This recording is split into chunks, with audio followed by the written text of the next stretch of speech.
They have this one size fits all education system. So if somebody is a fish and, the test is to climb a tree, they're going to fail it all the time, and they're going to think they're stupid and they're not worthy, and they're not smart, but really they're a fish. They belong in water, not climbing trees. Welcome to season 3 of Legacy's Journey, where we talk about creating what outlives you.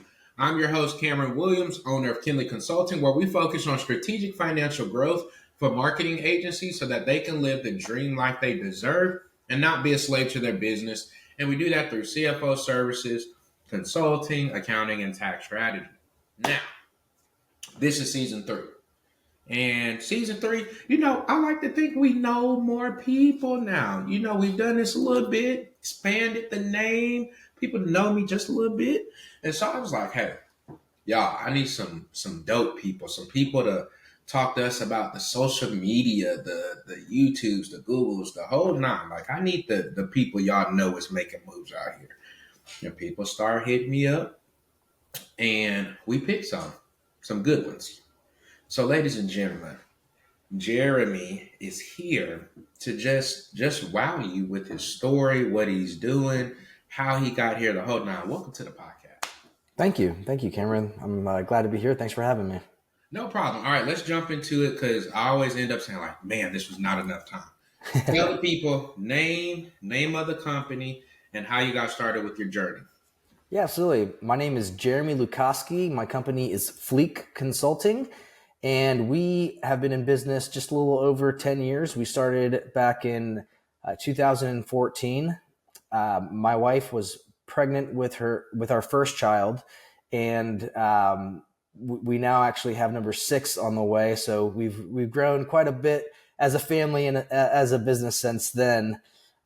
Initially, she was in marketing, I was in sales and customer service, and we were really looking for a way to be at home with our kids more. We knew we wanted to homeschool them and live a certain lifestyle, as some say, that the digital nomad lifestyle, where we could travel and just have a laptop with us and do our thing. And through that process, we started working with a lot of home service contractors.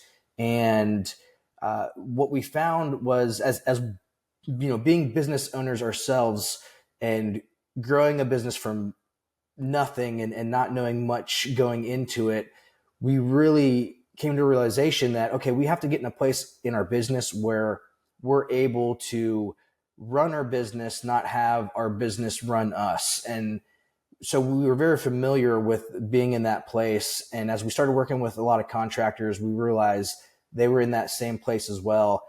We all, as humans, want a few things that make us feel safe, right? We want security and safety. We want shelter, and we want to be able to comfortably live and spend more time ultimately with our family, with our loved ones. And so we really developed a passion to help out these contractors, because we saw a huge need in their digital marketing and online presence. And if you could streamline your leads and get them consistently, then as a business owner, you don't have to always worry about where your next job's coming from. It allows them to do more things working in on their business instead of inside of it all the time, and allowing them to create something that they run that doesn't run their lives. And so we've been blessed to do that for over 10 years. We also moved into the functional alternative medicine industry as well. We were blessed enough to start with a company from scratch that then turned into 12 corporate locations and over 150 franchise locations. So that did amazing things for us, kind of put our sales and growth on autopilot. We learned a lot along the way as well. And the way we position ourselves is we work with people who restore your home, but also those who restore your body as well. Okay, see, I told y'all, it never fails. In the intro, something fire. Okay, you said a lot here. We got homeschool, we got 6 kids on the way, we got you in sales, her in marketing. 10 years in the game. Now, how are you getting these people leads? Are you an organic guy? Are you a Facebook guy, YouTube? What's your bread and butter? Right. So working with home service based businesses and contractors, that's going to be more of organic, right? Getting their website. We do everything from the web development. We create semantic HTML websites. So we're optimizing them not just for the user, but also for the Google crawl bots, the algorithm. They're checking for certain indicators. HTML is the way to go with that. It builds you a strong foundation, and the very foundation of your online visibility is going to start with your website. So if you get that in a good position, everything else you do is just going to build on top of that. We also do tailored search engine optimization as well to help increase that visibility online, getting your Google business profile seen and also your website. We do focus on local service ads, PPC as well, as the goal is to get you seen in all four of those different search engine results, because being a contractor, if you're being seen in those results, you're going to get consistent phone calls. You're going to get consistent jobs that way. With alternative functional medicine, we do those services as well, but we also offer social media as far as paid, also organic, and we recently expanded our service offerings as well to include advertising on digital streaming platforms, Hulu, YouTube TV, things like that, and also the Weather Channel, which is huge for contractors, roofers, restoration companies, right? You could trigger an ad to air as soon as certain weather hits. So if you're a roofer and you could get in front of your audience that's watching the Weather Channel and seeing that there's hail in their area, or maybe an area where they own a house, then, hey, roofing ad comes on, we'll fix your damaged roof. We'll work with your insurance company. That's a very powerful thing, because you're getting somebody in the very moment of their pain that you're trying to solve for them. So excited about that. We also have a software that we're about to launch that is a job site check-in software for contractors, which allows them to streamline their reviews and also curate authentic content by utilizing their team members. You have an app that your team members have on your phone.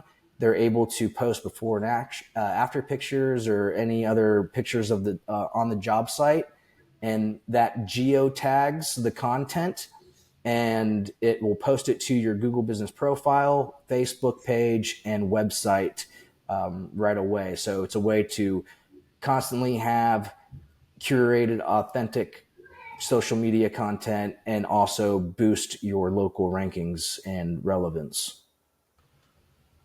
I told y'all. You see all that he just slid in there? Like, he made it sound like, oh, it's just organic. Then he started doing work. Okay, let me go back now. Everybody knows I keep the notes. Okay. Said some. Wait, dang. I don't know where to start.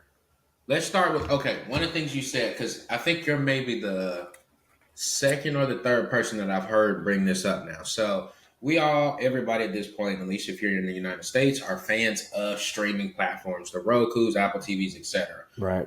What have you seen? Because you've been in it 10 years, like you said. So there was a time when there wasn't any streaming and it was all cable, versus now, I don't want to say everybody streams, but I know a lot of people do. Between Netflix, Hulu, Apple TV, and what's up, Prime, everybody at least got one of them.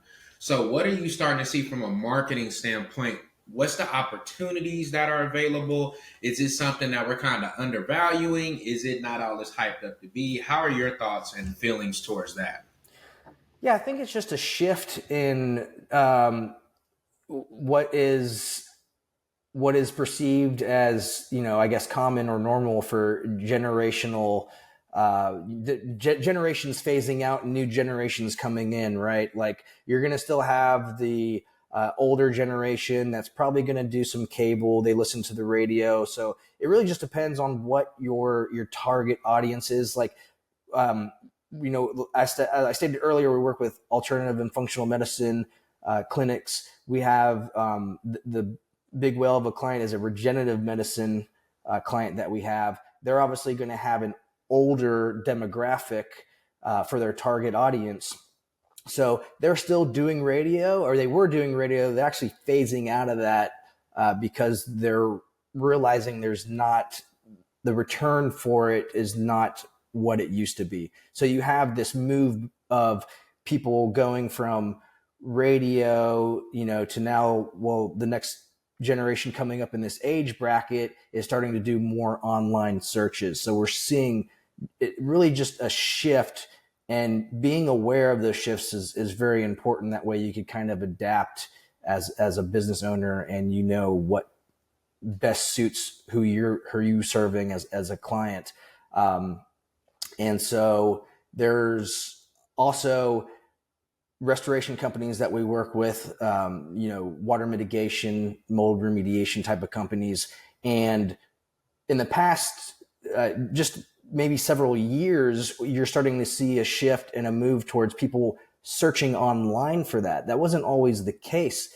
I looked at working with restoration companies back, I think, in like 2017, and the search traffic wasn't there. People were still going through their insurance agents. That is kind of that old school mentality. People knew their agents. They were friends with them. If they needed a service, they'd go directly to their insurance agent and get a referral and a recommendation from them. And now we're seeing a shift to more people searching online for that particular service when they have an emergency, like a burst pipe or something like that.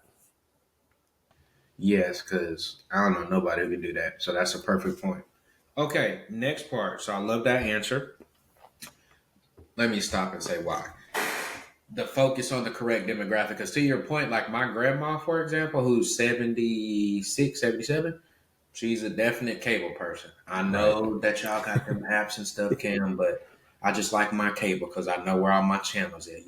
Like 206 is ESPN. So if I want to watch tennis, I know where to go. Versus my dad, who's 53, is like, Cam, put me on. You know what I'm saying? Because I got like 16 cable boxes I need to get rid.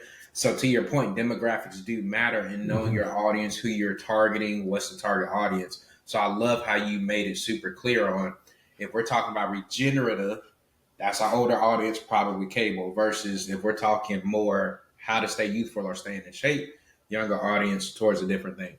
All right, another thing you talked about, the infamous software, SaaS or SWAS. Talk to us about having built your agency up from the traditional marketing methods and now also including a software side to help your clients. Like, what has that transition been like for you in regards to how to service it, fulfill it, etc.? Yeah. So when we first started out, we were strictly search engine optimization. We built websites, but we didn't really hone in, semantic HTML built websites till just a couple of years ago. And we were really focused on just online visibility and search engines. Let's focus on that. And then as we've grown throughout the years, we realized that, it's become a very saturated market. A lot of people like that, oh, let me go through this one agency and get everything that we can kind of thing. So we realized that we needed to have more service offerings that would highlight and possibly even enhance what we were already really good at, which was search engine optimization. And so what that also does is it adds some stickiness, right? Because the market has become super competitive. There's SEOs all over the place, everyone claiming to do digital marketing. Having a software that sets yourself apart, that highlights and boosts what you already do well, just adds that extra stickiness and appeal for prospective clients. So, the only downside there is software can be finicky, but you're going to deal with that in this industry, in this business. Any type of software that you use is going to have issues. You just have to prepare yourself for that and have a team that you trust that can overcome those hurdles as quickly as possible and keep your clients satisfied. Are you on the train of like software is the future, or are you more like, no, I think there's still room for both. It just depends on what you're doing. Yeah, I think there's room for both. For instance, so the software that we're about to launch is called GeoAmp, and it helps boost your local rankings, and also it has reputation management as well. So it lets you streamline your Google reviews. All these things are important. Consistent content to your Google business profile. All those things are important for local rankings. And then you add in the fact that it geotags everything and essentially puts a digital pin on Google and in every post. That's great. If you're doing that alongside an SEO campaign, that's just going to accelerate and boost your results even more. We know SEO takes time, but if you have this software coupled with it, it'll help to give you a bit of a boost and kind of shorten that time frame for you to see that ROI. Okay, y'all got that one. All right, now I want to get to my favorite part here. You said that you and your lovely wife, let's shout out to your wife. It's always good to give brownie points. Tell her you love her. That way we got it on record. Sewa, I love you. You are amazing, and See, she's my ride or die. see, and we got it on video, on audio, so you know it's real.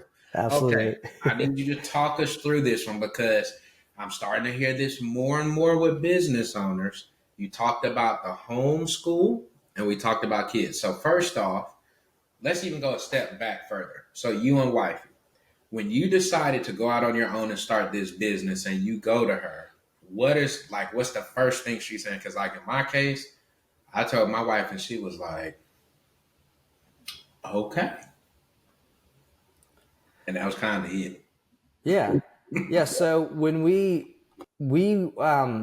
it's we have an interesting backstory. We actually met at work. We were both working in the food and beverage industry. Um, I was doing some.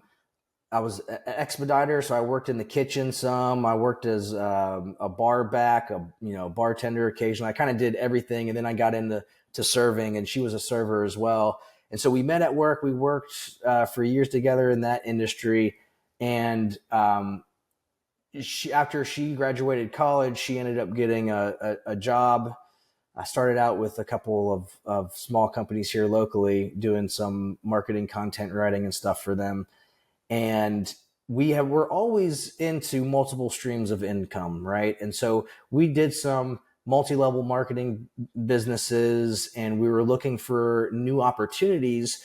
And actually, we were praying and asking for God to provide a way for us to live the kind of life that we wanted to live, and just open up a door and give us an opportunity.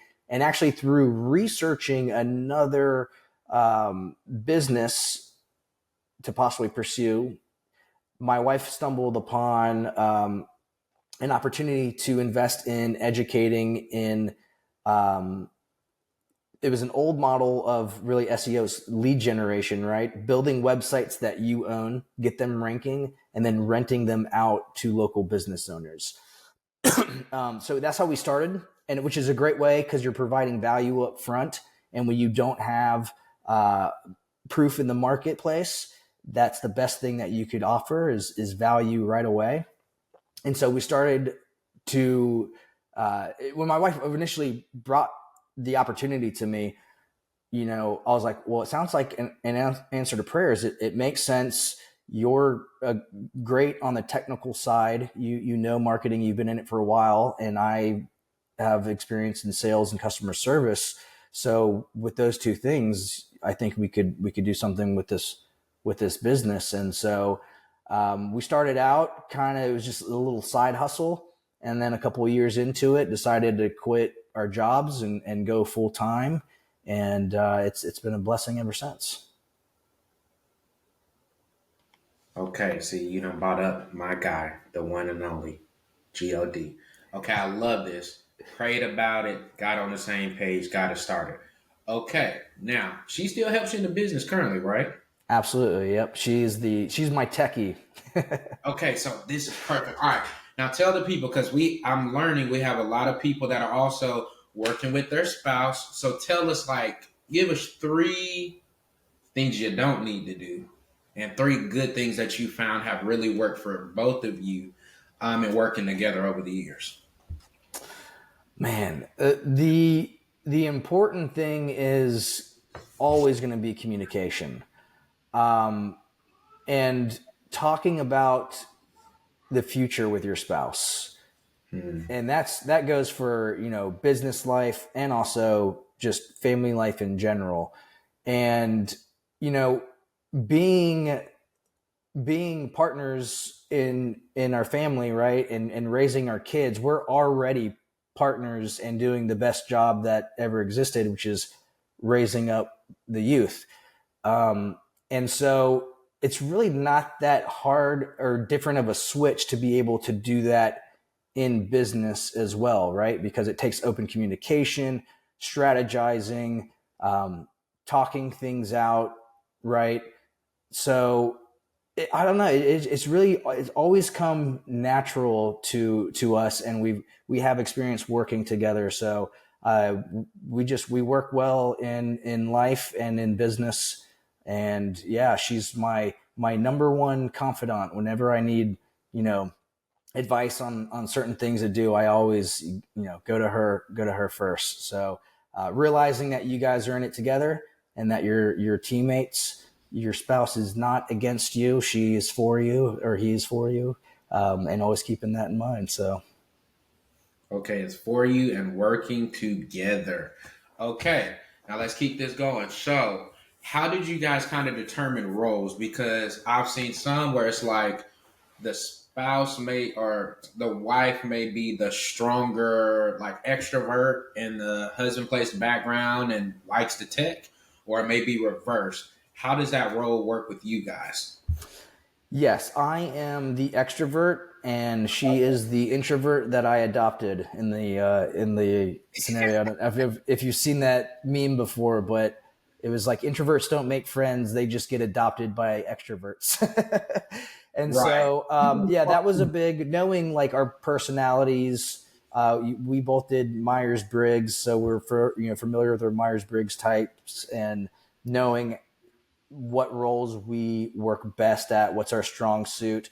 But of course, as a business owner, you have to wear multiple hats. So sometimes you have to do things that maybe you don't want to do, that you don't like doing, or that you don't feel like you're really all that great at, kind of thing. So just realizing where you best plug in based on your personality and taking with that. So, my wife is happy being behind the scenes, not having any FaceTime with clients, though she does, occasionally do it. It's funny. She's very well spoken and does well in front of people, but she doesn't like to do it. So, yeah, I think you got it right. Just knowing your roles and or knowing what roles best fit you and knowing your personality. Okay. Now here's the hard question. All right, so we know that all right, this your ride or die. She's all for it. We built this together, but then we start having kids, and we know that children are a blessing from the Lord. So we are happy, but this also means you can't do as much work because then you make that decision to homeschool. So first off, what is that conversation about? We could just put them in daycare, keep working and growing. Could put them in regular school, keep working and growing. But you made the choice not to. If you don't mind, tell us kind of like what is that conversation like? Because I think a lot of people are starting to see like, school system. But no, homeschool is too hard. I'm not a teacher. I don't have my teaching degree. At least that's what my wife says. But she be here every day homeschooling. So tell them what that's like. Or Yeah, that. so that's been quite a journey, and we've kind of struggled with that, especially earlier on. And we really had to change our mindset about what school should look like and what education is. And it's actually very interesting if you ever do the research on how our school system got structured the way that it did. It was, I believe, through the Rockefeller family, which is a very big, well-to-do family, and they own a lot of factories, right? And so really the objective there was to make good workers. And if you've been in the public school system or just education that's known at what education is today, you know that it's not a very good environment for people who are entrepreneurs and want to pursue owning a business. It really is more structured towards being a good worker bee. And that's how the school system was originally developed. They have this one size fits all education system.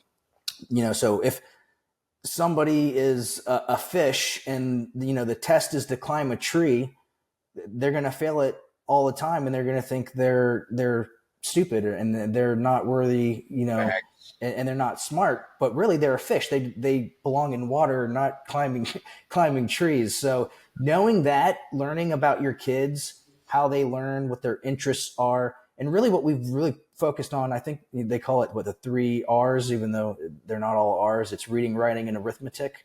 Yes. Do those things, get them to a point where they're able to learn for themselves, find out what they're interested in, and go full on board with that. Support what they want to learn about.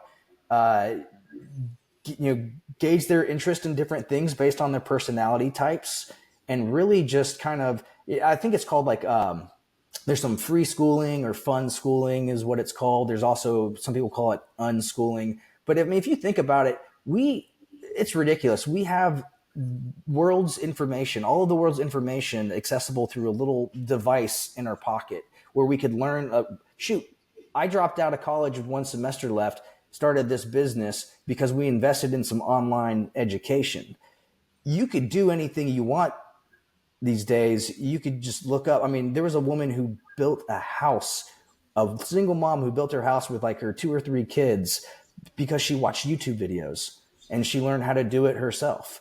There's no limit to what you're able to do as long as you put in the work and the grind and invest in the education and the knowledge to do it. So really a big, huge shift in just what education is and what it looks like has been very helpful for us and how to approach how we teach and school our kids. Wait, so she built, I'm stuck there. I'm sorry. Yeah, this single mom built a house. Yes. That's yep. Her and her kids, and she did it all through watching just YouTube videos. That's crazy. Okay, let's stay here. I love this because, to your point, yes, I'm sorry, y'all, if you didn't know. You're being, and we love worker bees. We love the A and B students because everybody can't be the boss. We need That's chiefs. right. We need some Indians too, not just chiefs, as the old saying goes. Mm-hmm. Okay, let's keep going here because we homeschool as well. You talked a little bit about helping or teaching those main 3 because we believe that too, right? If you know how to read, you can learn anything. If you know how to write, you know how to communicate. Right. And then math, you got to know and count your money. Mm-hmm. So talk about how you've seen, because I forgot where, it may have been a Facebook post, but I literally saw last week, it was talking about it's starting to become super obvious in the opposite direction of a kid that's homeschooled versus the kid that's public school. Like the homeschool kids looking you in your face, good conversation, shaking your hand, good manners, versus the public school kid kind of hiding in the phone, not making you're starting to see these differences. And the common misconception is that it's the opposite way. Like the homeschool kid is the weird one. Right. So I don't want to say brag on your kids, but what are some of the differences you see in your kids being homeschooled versus, we're not judging, but just the average public school kid, in regards to maybe where they are learning wise or with their reading or their speech? Right. So I think that's a very good question. It's actually it's very layered, right? Because it's not only the education and kids, when they're homeschooled, they have more of that one-on-one interaction. You could finish a homeschool in 2 hours, right? Because you don't have 30 kids per one teacher. It's more of that one-on-one interaction. So you're able to get things done relatively quickly. They're around us a lot and not a lot of younger kids. So my kids speak very well. It's great. My first, my oldest son was speaking in like complete sentences when he was 2. My youngest son, who's 2 now, is doing the same thing. So that's one thing that we've realized and we've recognized about our kids versus others is that their speech is a lot better, even just their diction, right? And on top of that, too, their behavior is a lot better because they're not being raised by other kids, right? Because you have 30 kids for one adult in school. They're also, because they're able to be home and we cook a lot of home cooked meals, they're not eating processed foods. They're not messing up their guts, which are a huge factor in your kid's behavior is actually your gut. And if they have behavioral issues, most likely it's because they have gut issues, and you heal those gut issues and they're going to start acting better. So they're not like, our kids aren't hyperactive. They're not crazy, bouncing off the walls. They're very well behaved, good mannered, well spoken. And because when you're in public school or you're in the school system, you got both parents working. It's hard. It's hard because you're running around to dropping off at school, we're trying to get to work. Then you have extracurricular activities. They're going to sports and band and all this. And you're running around, and where's the time to sit down and eat a home cooked meal? It's very hard to do it. So people are, they're snacking on processed stuff and giving their kids these snacks that are processed, and all that has a play in behavior as well, especially when it comes to learning. One thing I've, having now 2 boys, one boy on the way, boys are different. Boys are meant to learn and explore and jump and play and be somewhat dangerous. That's how they learn. And locking them in a room for 8 hours and expecting them to not be bouncing off the walls and be hyperactive or have their attention somewhere else is absolutely insane, because that's just not how boys are built. I agree, because my youngest is the boy. The older 2 are girls. And I felt like the girls were simple. And I was kind of like, okay, girl dad, I'm not going to treat them any different. So Right. like, I'm going to take them to the gym, rough play with them, which, playing pillow fight. But my son, oh my gosh, I'm like, bro, you just want to play all day. Yeah. You just want to run. And he's about to be 3 in like a couple weeks. So he's at that age where he's like, let's run, let's play. He loves his sisters, very huggy, but like he wants to run, jump, play tag, and just run. And to your point, because we tried the preschool thing. This is when my oldest, who's about to be 10, when she was 4, and I got so frustrated because within 2 weeks of her being there, I'm like, they were just trying to teach them kids how to count. I'm like, my kid can count to 30. You know what I'm saying? Like, she Right. knows the colors, knows shapes. And I'm like, you cannot tell me this is where we're starting from. But I learned. Like, okay. And they got mad at us because she got sick one time, and we brought her back after like 4 days. They were like, please, if your daughter's not sick, please make sure you bring her, because she really helps us in managing and teaching the classroom. Oh, She's wow. 4. She is 4. Why are you offended? Because we had already taught her. I mean, my wife started before she was 1, letter Right. shapes, etc. And so, to your point, I do think that there are differences. Let's go here, even though we know this isn't the universal answer. Why do you think that people, even if they may know that homeschooling is better, still lean towards the route of, no, I'm gonna put them in public school? Yeah, I think it's unfortunately because I'm going to go ahead and blame it on inflation, right? Because our money is becoming less and less valuable. Both parents have to be working in order to live comfortably now, right? So if you have an office job and you have to go to work, um, that presents an issue for you to be able to homeschool your kids, because you're not able to be at home. With us owning our own business, having control of our time, right? Because if I wanted to, I could stay up till 2, 4 in the morning, doing work for my clients. And so we have the ability to work whenever we would like to an extent. But I think too, especially after COVID, you kind of see the shift of more people working remotely and working from home. So I think that presents more opportunities for parents to be able to homeschool, and also an opportunity for businesses, because why have the overhead of a large building if it's not necessary, other than the whole old school mentality of being face to face and going in and kind of working a 9 to 5 that way. So you see a shift there as well. I think that will lead more to people homeschooling their kids. And then also you have to weigh it out, right? If one of the parents is getting a job that's 60K a year, but you're spending 40K in childcare or schooling or whatever, is it worth it to make 20 grand at the end of it all and be spend that much time away from your kids?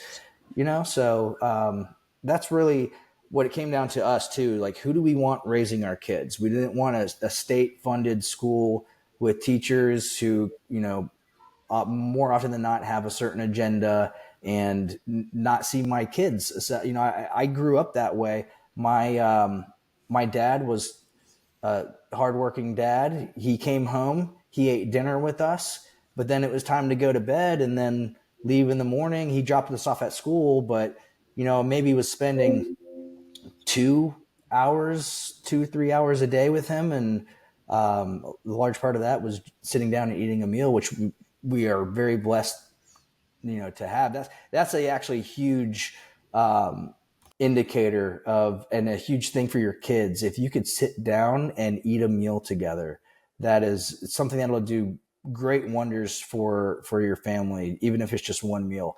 We do 2-3 meals a day with our kids, and we're very blessed for that. Okay, now we got to ask curriculum, because some people may be like, man, Jeremy kind of swam me a little bit. I feel convicted. Man, I've been kind of thinking about it, but I'm still not sure. But I wouldn't know where to start. I'm not a teacher. Do you have like a preferred curriculum that you found like works really well? Do you have like 2 or 3 and you kind of pick and choose from each one? What does that look like? Yeah, so there was actually 3 that we've tried, and some, our kids, some did better with others than the other kids did. So we did The Good and the Beautiful, which is a very good homeschool. That's probably our favorite go-to. And it really focuses on the 3 R's mostly, and adds some other, it kind of compiles those 3: reading, writing, arithmetic, but adds some other things in there through history and art and stuff like that. So that's been really good. The Ron Paul curriculum is really good, especially if your child is more entrepreneurial minded.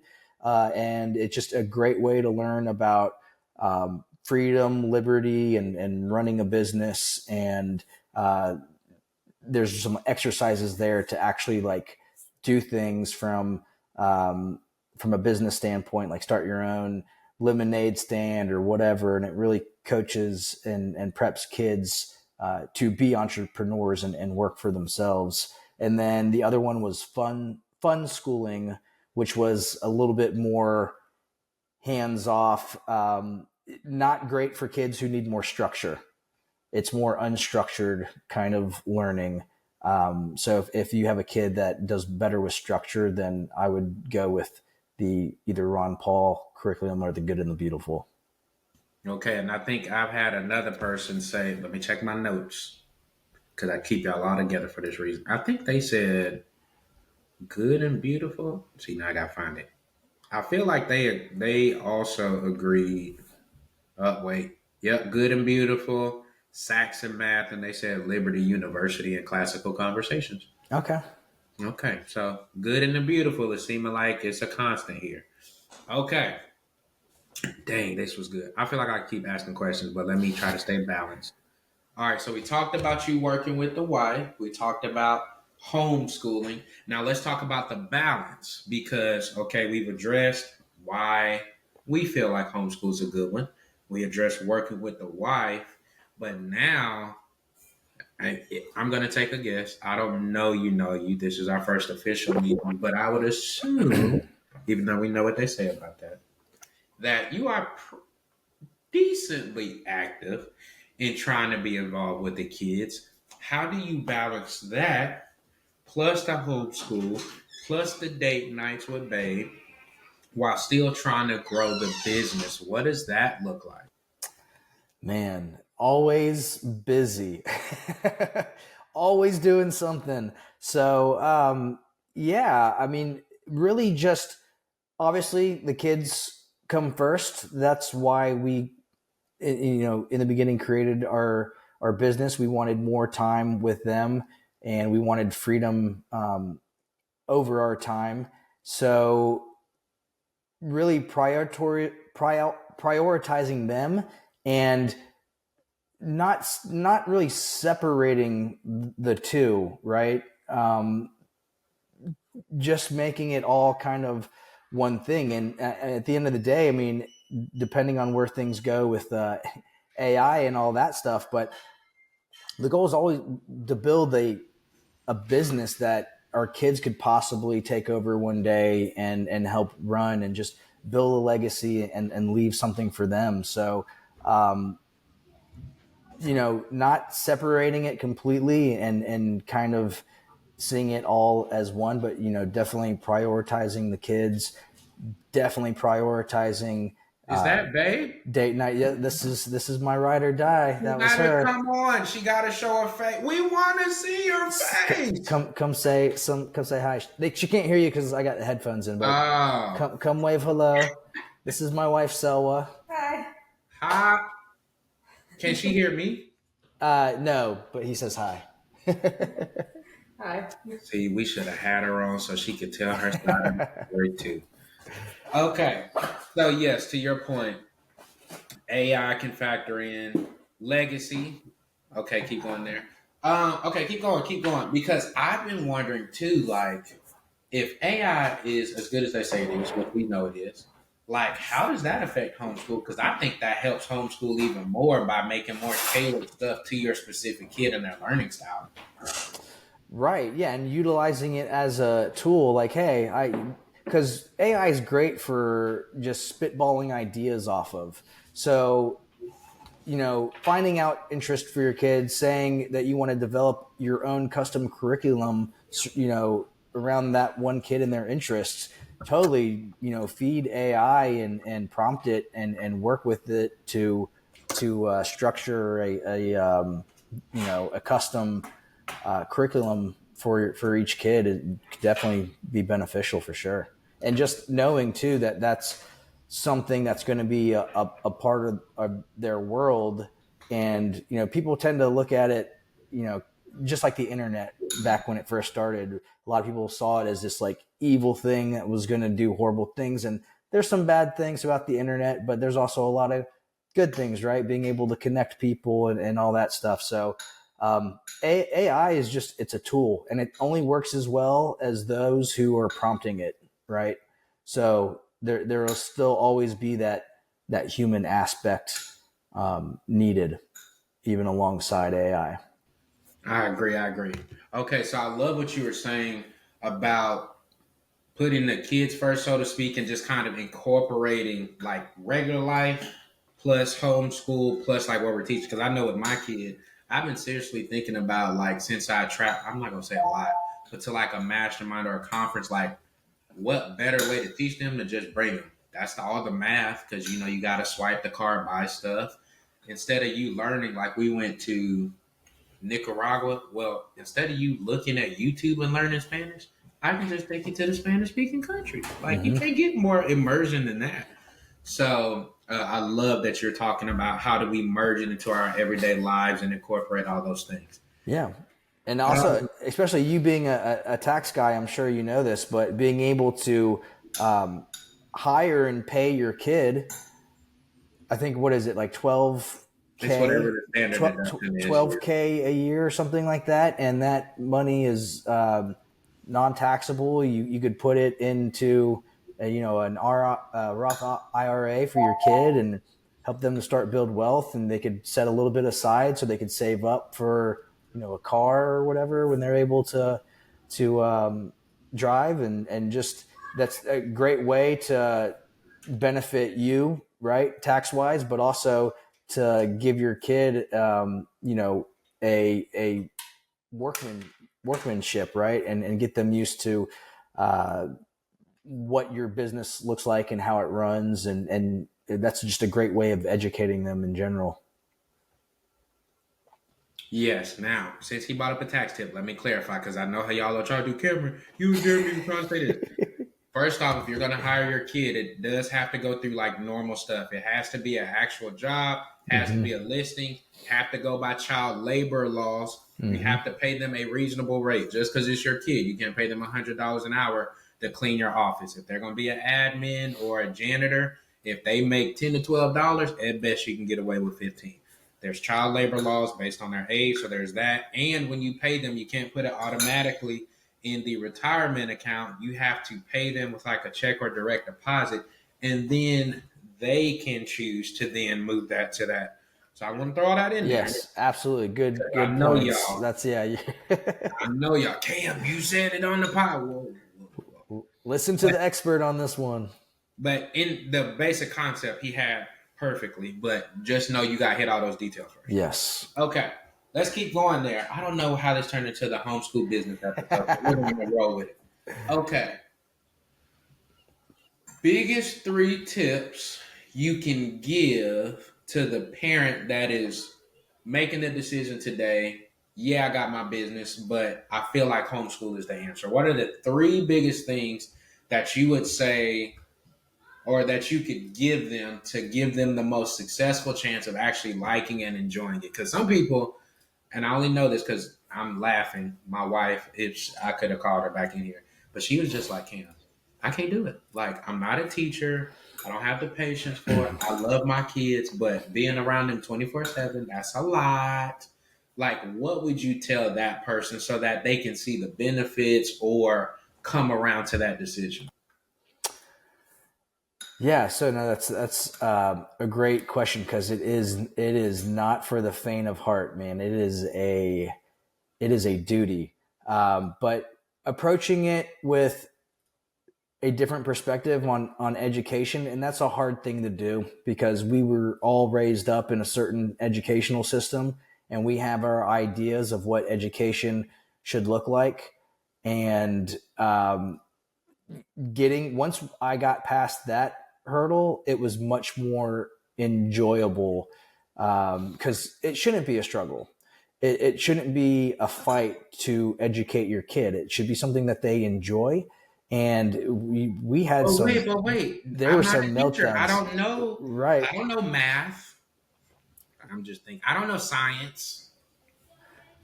But I think that goes along the lines is teach them how to research, and teach them how to look into things for themselves if they want to.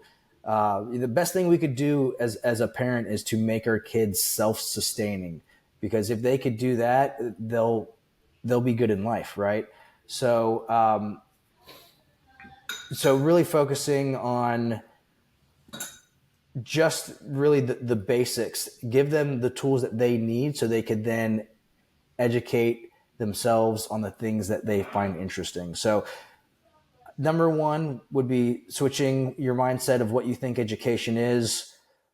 Number two, I would say knowing your child, knowing how they learn, what they enjoy, and um, and their personalities, right? Knowing what's too much for them, what's a good amount.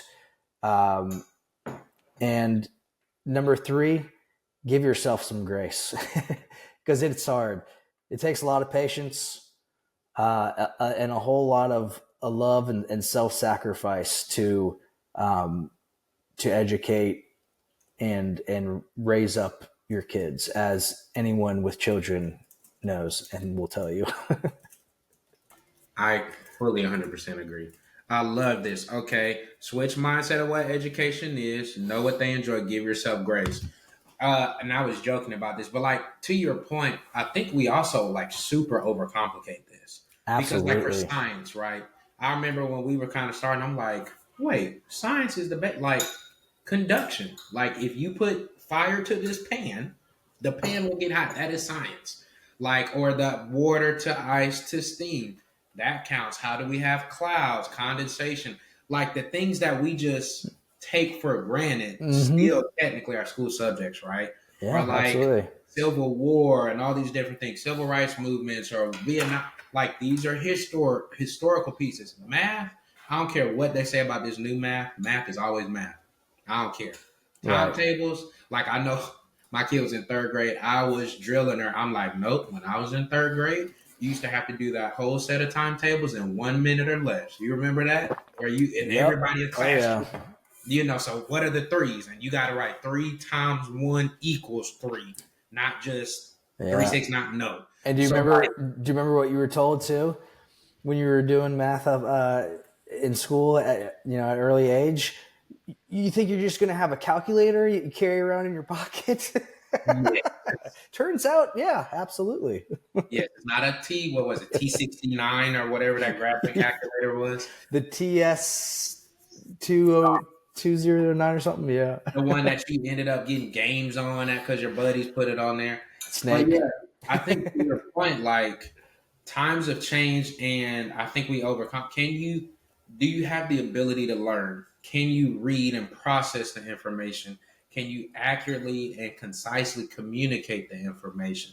Those are the skills you need. Once you got that, I mean, you can learn anything. All you got, like you said, you just got to Right. look it up. Like, Yeah. go, And like you like, said with science, science is literally the observation of the world around you. And, you know, hypothesizing about certain things and then taking that hypothesis and put it to the test and experiment, which boys love to do. Man, my son growing up, very mechanically minded. So he loved taking things apart and he would often break things. And before I understood this about him, that used to kind of stir up some aggravation in me. Like, why are you always breaking things? But it's out of curiosity, and he wants to explore and see how things work and how things are put together. So yeah, you hit the nail on the head there. Over complicating education and just realize like go back to the basics and kind of the simplicity of it all. yeah, y'all don't want to hear my homeschool take, so we're gonna leave that. In short, we're getting played with regular, and I was a regular school kid, so I love it, and I do think on the sports aspect, completely different conversation. Which now apparently you can be homeschooled but still do the public school sports. That's different. Oh wow, I did not know that. Apparently, there's a way to do that, but Interesting. I still go back to your point, teaching you how to be a worker bee. Now they're so focused on you passing these tests so they can keep that funding. And I'm like, you're teaching them to pass a test, not to critically think, though. Mm-hmm. All that testing doesn't matter if 2 weeks later they're going to forget it all because they never really learned it. Right. But anyway, there's that. Which All that's right. what I discovered about myself too. Like I learned all this stuff in school, and I can't even remember half of it, or possibly even more, because like you said, it's all about taking in information and then just regurgitating it back on paper, right? Yeah, like who's using trig? Unless you're an engineer, Exactly. like Exactly. engineers now, they need geometry. I Mm-hmm. don't. I don't measure nothing. Right. So, like, anyway, okay, we got to wrap this up because I know you got a busy whole scenario there. I hear somebody on music lessons. Music lessons. Those are actually, we haven't had our kids on music lessons yet, but we're getting them into them. Guitar and piano. My wife is a singer songwriter too, so she's got some background with that. Okay, okay, see?